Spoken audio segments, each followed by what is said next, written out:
Avec une autre puissance anti-occidentale. Et on revient à ce couple qui aura lieu sur le Kremlin, Poutine et Xi Jinping, qui développe son armement de manière vertigineuse. Les Chinois, regardez, les bombardiers chinois H-6N, capables de mener des bombardements nucléaires, ont été repérés volant en formation.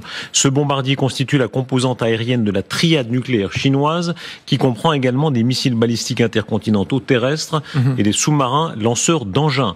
Effort colossal de la part des Chinois. Elle construit discrètement ce qui pourrait bientôt devenir le plus grand centre de commandement militaire du monde. C'est un site de 600 hectares, connu sous le nom de Cité militaire de Pékin. Et on va voir les images de satellites. Cette installation gigantesque prend forme à seulement 32 km au sud-ouest de Pékin. Voici les images, Maxar. Plusieurs analystes de la défense estiment que le site pourrait servir de bunker de commandement nucléaire. Sa conception est faite de tunnels en béton armé, de structures enterrées, de couloirs sécurisés, comme un quartier général en temps de guerre, construit pour résister à des attaques extrêmes, y compris nucléaires.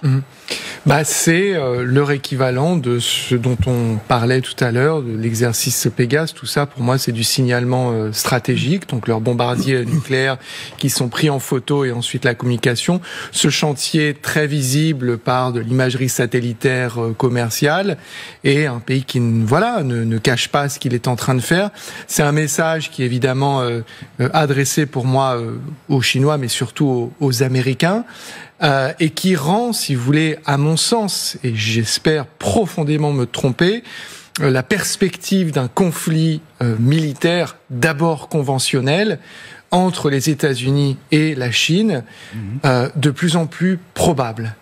Parce que dans ce qu'on voit, si vous voulez, cette accumulation de part et d'autre de matériel, c'est pas fait pour faire des défilés. On peut parler effectivement de Donald Trump qui va s'offrir pour la modique somme de 92 millions de dollars un défilé le jour de son anniversaire, et les Chinois qui construisent un nouveau porte-avions tous les 2-3 ans. Tout ça, ça condamne à l'usage, si vous voulez. Et quel usage? Regardez les autres images qui sortent de la Chine.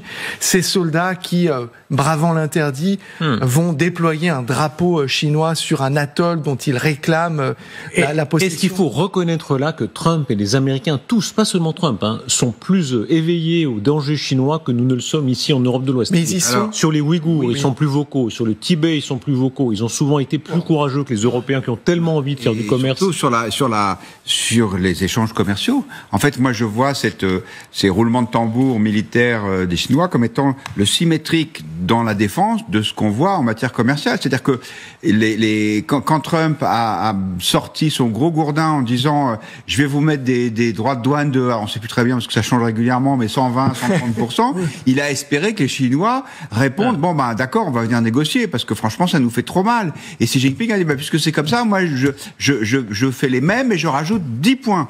Et là, c'est la même chose. C'est-à-dire que Trump dit notre ennemi, ne nous trompons pas, c'est la Chine et pas la Russie. Les Chinois disent oui, la preuve c'est qu'on s'arme de plus en plus. Donc cette escalade, même si elle n'est pas encore une guerre, elle est assumée par les Chinois. Alors que longtemps, les Chinois ont voulu jouer les bons élèves en disant nous, ce qu'on veut, c'est la coopération internationale. Enfin, c'est les champions du monde en langue de bois. Ça ne les empêche pas de montrer leurs muscles.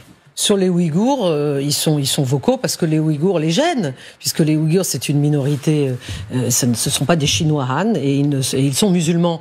Donc c'est plutôt nous qui ne sommes pas assez vocaux sur les Ouïghours. Alors que les Américains sont courageux. Voilà, exactement. On a un exemple supplémentaire de la différence entre la façon dont l'Europe traite certains sujets et en parle et la façon dont les États-Unis en parlent. Je dis ça sans juger.